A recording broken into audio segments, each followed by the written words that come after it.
RDC TV. O Rio Grande se conecta aqui. A Federal e DENIT fazem operação tapa-buraco na Freeway. Reintegração de posse retira 70 famílias de área na zona norte da capital. Ministério Público Gaúcho deflagra a operação contra grupo varejista na Serra e em Santa Catarina. Veja o que muda com a terceirização das atividades meio e fim das empresas, aprovada pelo Supremo Tribunal Federal. Começa agora o Jornal da RDC. O Rio Grande se conecta aqui.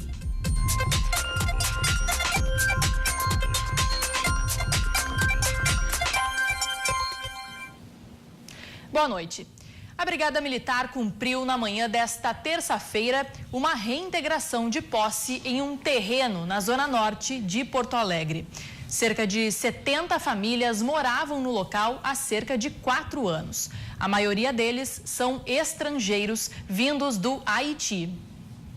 A ação da Brigada Militar com os oficiais de justiça iniciou por volta das 6 horas da manhã desta terça-feira. Após as 10 horas, ninguém mais podia entrar no local, que foi isolado. A imensa maioria já tinha saído porque nós já havíamos avisado, já havíamos negociado, inclusive com a liderança da associação deles, informado sobre a decisão judicial. Todos eram sabedores da ordem judicial de reintegração de posse e foi disponibilizado pela parte autora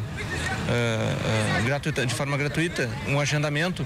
Já há 2 semanas vem sendo agendada a mudança dessas pessoas, inclusive com carregamento de material de construção para aqueles que desejassem. O aviso da reintegração de posse foi dado há mais de 1 semana, através de carros de som que passavam pelo terreno. A divulgação em francês, foi feita uma tradução em crioulo e foi passado uma semana toda. A gente lamenta muito que não tenham mais conseguido ficar aqui porque a área é particular, é privada e a lei é para ser cumprida. Esse povo carente aqui, eles foram induzidos ao erro, eles foram totalmente enganados. Haitianos e brasileiros estavam há quase 4 anos vivendo neste terreno.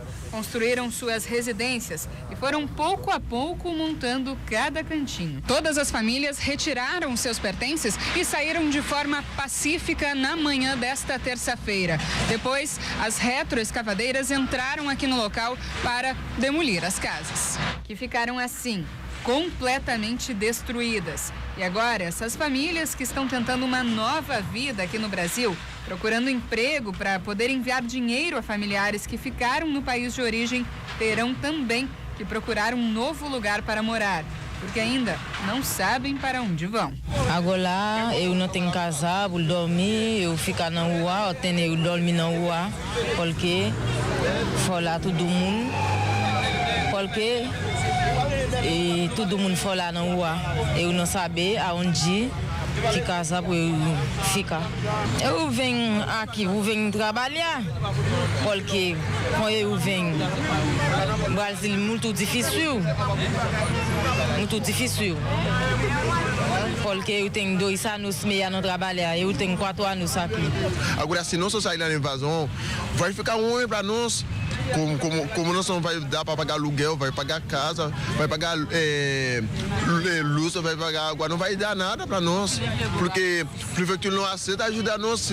Se ele botar nós, se ele mandar nós um bola para lá, tem que dar um outro lugar para nós dormir. Qualquer nós não tem comida para comer, tem para nós dormir, porque até animal tem lugar para dormir, e nossa que tem 2 pés, 2 mãos, tem que pular, nossa dormir também é. O proprietário disponibilizou um depósito para guardar todos os móveis e eletrodomésticos durante os próximos 15 dias para quem não tinha lugar para deixar os pertences. E começou nesta terça-feira a Operação Tapa Buracos na Freeway. A ação é uma medida emergencial para reparos em pontos críticos do trecho entre Porto Alegre e Osório. Após o término do período de concessão da Concepa no início do mês de julho, a responsabilidade do trecho da Freeway ficou para o Departamento Nacional de Infraestrutura e Transportes, o DENIT. Depois de quase 2 meses sem receber manutenção, o DENIT e a Polícia Rodoviária Federal iniciaram nesta terça-feira a Operação Tapa Buracos. O objetivo dessa operação é atender os pontos mais críticos da pista. Por isso é importante que os motoristas fiquem em alerta por conta das movimentações nos trechos. A previsão é que todos esses reparos sejam concluídos até a véspera do feriado. Os serviços foram intensificados no trecho que vai da Ponte do Guaíba até a região da cidade de Cachoeirinha. Normalmente, o fluxo de veículos nos dois sentidos nesse trajeto é de 110 mil automóveis por dia. Por conta da proximidade do feriado, esse número deverá saltar para 150 mil veículos. Isso já na véspera do feriadão de 7 de setembro. Com o contrato da nova empresa responsável pela manutenção já em vigor, os serviços chegaram em boa hora. Após o final do contrato de concessão da rodovia, o DENIT levou um período para poder fazer um contrato e efetivamente contratar a empresa para cuidar da manutenção do asfalto.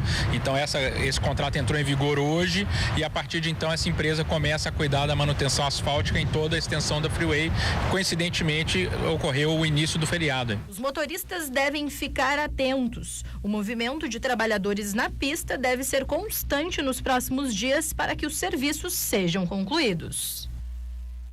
O número de mortes de trânsito no mês de agosto é o menor em 20 anos. Segundo a EPTC, os 8 primeiros meses de 2018 registraram 50 vítimas fatais no trânsito aqui na capital. Uma redução de 16% em relação ao mesmo período do ano passado, 2017, que teve 60 mortes. Os dados de agosto deste ano demonstraram redução de 22% em acidentes quando comparados com agosto de 2017. O número de feridos reduziu em 17%. O total de vítimas fatais foi menor em 16%. Houve ainda a diminuição de 33% em mortes por atropelamentos. E o número de vítimas fatais envolvendo as motos permaneceu igual, com 2 mortes. E a Petrobras anunciou um novo aumento da gasolina válido a partir de amanhã. O reajuste será de 1,68%. E com o novo aumento, o preço do litro da gasolina nas refinarias passará de R$ 1,17, que vigorava desde o último sábado, dia 1º, para R$ 2,20. Esse é o valor mais alto cobrado pelo preço do litro da gasolina desde junho do ano passado, quando a Petrobras mudou a política de preços e passou a acompanhar as oscilações do preço da commodity no mercado externo. E agora nós vamos falar sobre uma discussão aí no Supremo Tribunal Federal que repercutiu aí nacionalmente nestes últimos dias. É que o STF decidiu pela constitucionalidade do emprego de terceirizados nas atividades fim das empresas. Entenda melhor na matéria a seguir.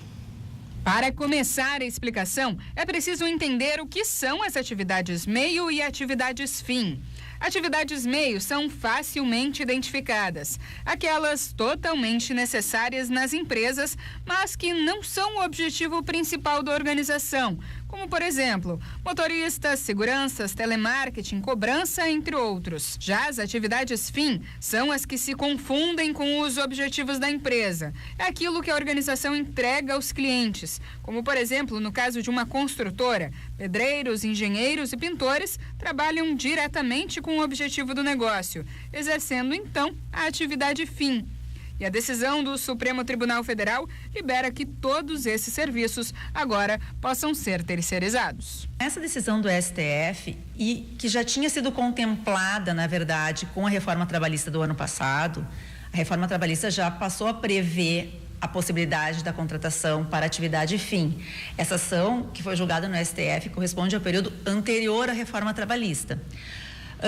Agora, eu posso contratar estas costureiras que eu citei também por meio de empresas terceirizadas. De acordo com um consultor empresarial, essa medida deve gerar competitividade entre as empresas. Fomenta a economia, acho que vai surgir muitas pequenas empresas prestadoras de serviços para empresas maiores. Quando eu te falei de competitividade, na estrutura de custo, por exemplo, existe eventualmente sazonalidades para a grande empresa, é ruim de administrar, períodos de férias, gestantes, tem uma série de situações que os empresários têm que resolver e podem terceirizar isso facilmente para uma empresa menor.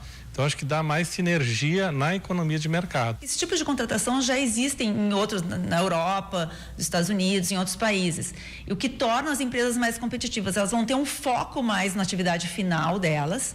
E essa atividade, na verdade, ela vai ser, as empresas terceirizadas vão ser mais, acho que valorizadas. Eu acho que elas vão acabar se especializando mais, se qualificando mais, para prestar um bom serviço. Esta empresa de metrologia já trabalha há muitos anos prestando serviços a outras empresas e agora poderá também contratar terceirizadas para exercer funções em outras cidades. Nós colocamos empregados nossos a realizarem alguns serviços temporários dentro de empresa. A parte do empresariado teria dúvidas se essa parte de controle de qualidade, de metrologia seria uma atividade fim ou meio.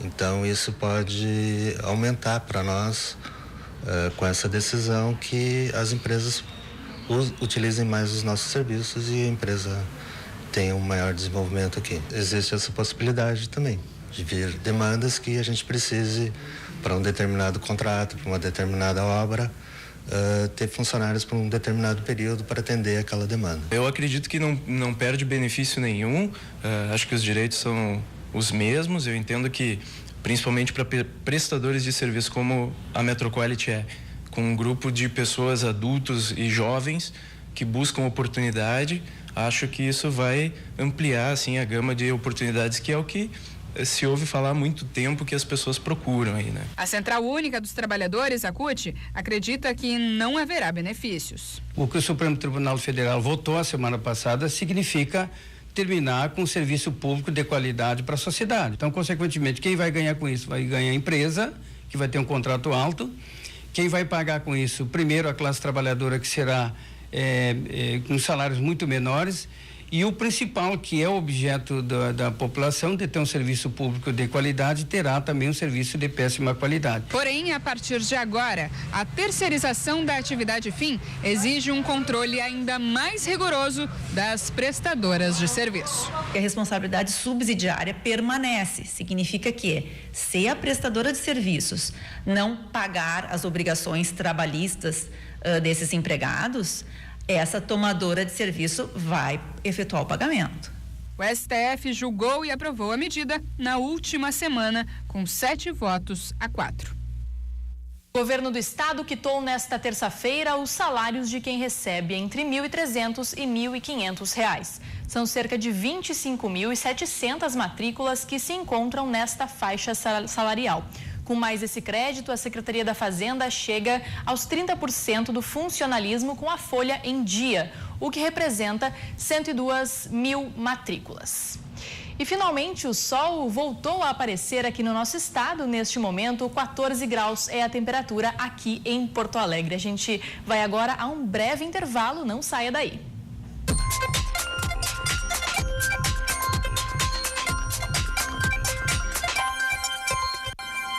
Às 22h19, estamos de volta com o Jornal da RDC. E o Ministério Público do Rio Grande do Sul deflagrou uma operação em Farroupilha, na Serra Gaúcha, e também no estado de Santa Catarina. A ação busca o ressarcimento de pelo menos 20 milhões de reais fraudados por um grupo varejista. 7 mandados de busca e apreensão foram cumpridos em Farroupilha, na Serra Gaúcha, e em Santa Catarina, na manhã desta terça-feira, contra um grupo familiar responsável por uma rede varejista de confecções. Hoje, a família possui 22 estabelecimentos varejistas em ambos os estados. Partimos daquele inicial, que nós já tínhamos volume de uma sonegação de 20 milhões, e certamente agora, hoje, nós vamos aportar maiores dados, porque existem muitas vendas no Rio Grande do Sul que não são informadas, né, ao fisco.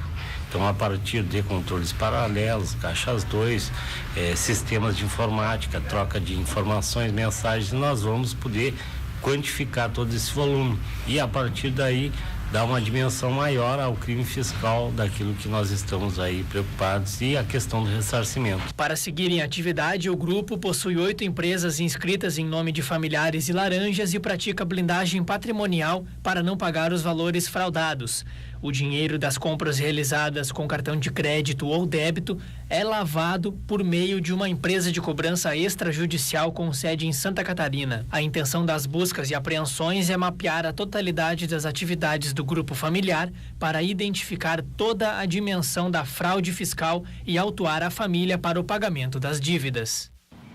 O programa Cruzando as Conversas desta segunda-feira conversou com o candidato ao Senado pelo PSOL, Romer Guiz.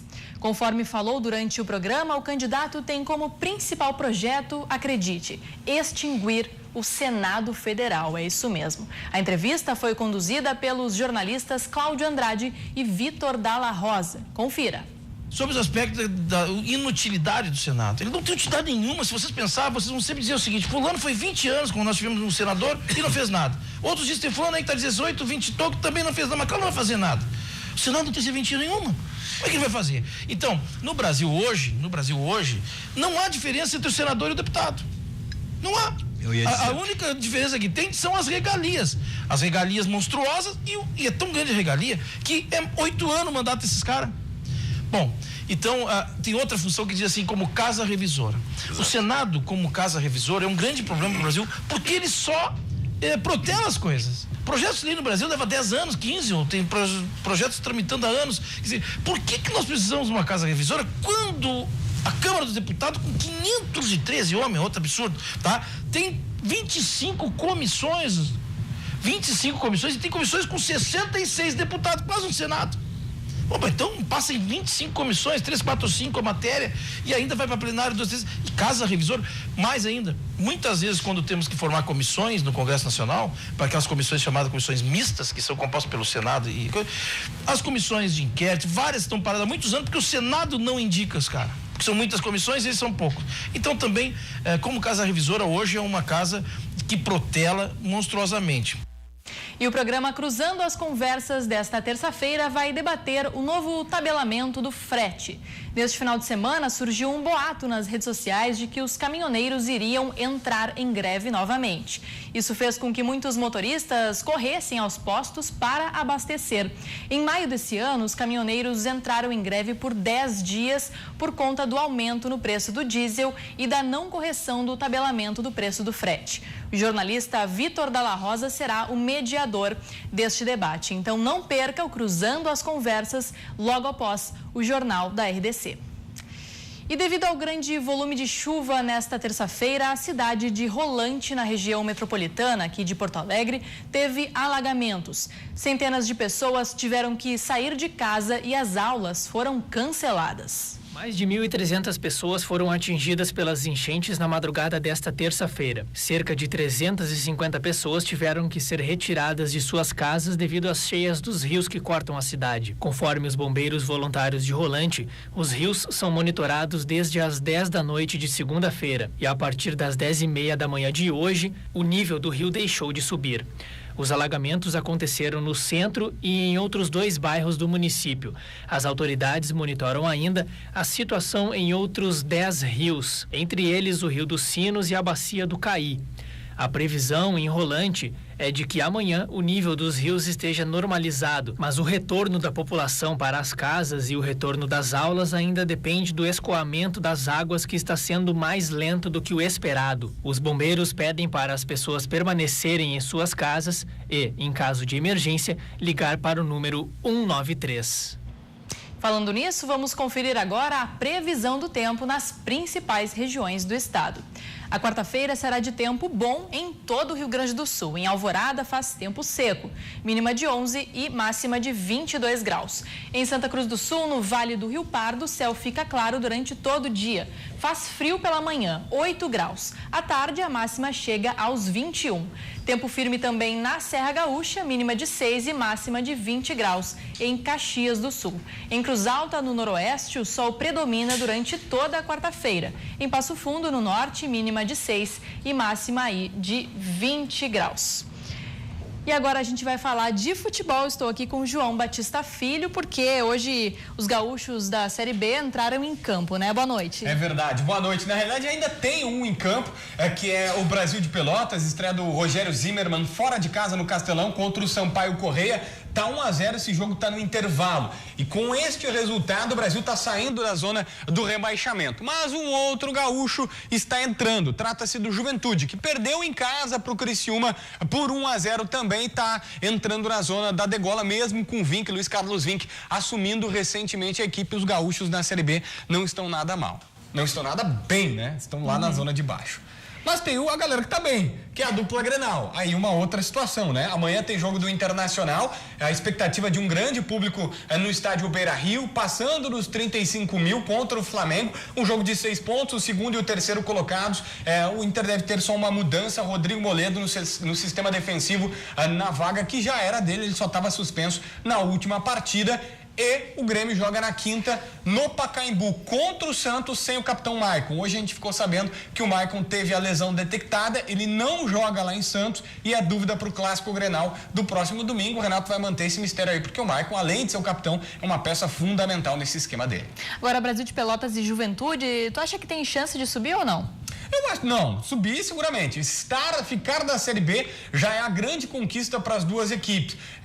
Planejamentos bem diferentes. O Juventude imaginava poder subir, mas acabou se complicando. O Julinho Camargo não conseguiu fazer essa equipe jogar. Agora com o Vinck, que era o técnico do Caxias, está tentando um fôlego, mas pelo jeito está difícil. O segundo resultado é que está patinando o Vinck. E no lado do Brasil de Pelotas, o Klemer não conseguiu fazer jogar desde daquela equipe que foi para a final do Campeonato Gaúcho. Saiu o Alisson Farias para o Curitiba por um ato de indisciplina, o time desandou. Agora nem com o Gilmar Dalpozo estava fazendo, por isso está no terceiro técnico do Brasil. Então, estar na Série B para os dois gaúchos já é sensacional. Tá aí, João Batista Filho, muito obrigada pela tua presença aqui no Jornal da RDC. E nosso jornal termina aqui. Obrigada pela sua companhia. Assista agora o programa Cruzando as Conversas. Uma boa noite e até amanhã.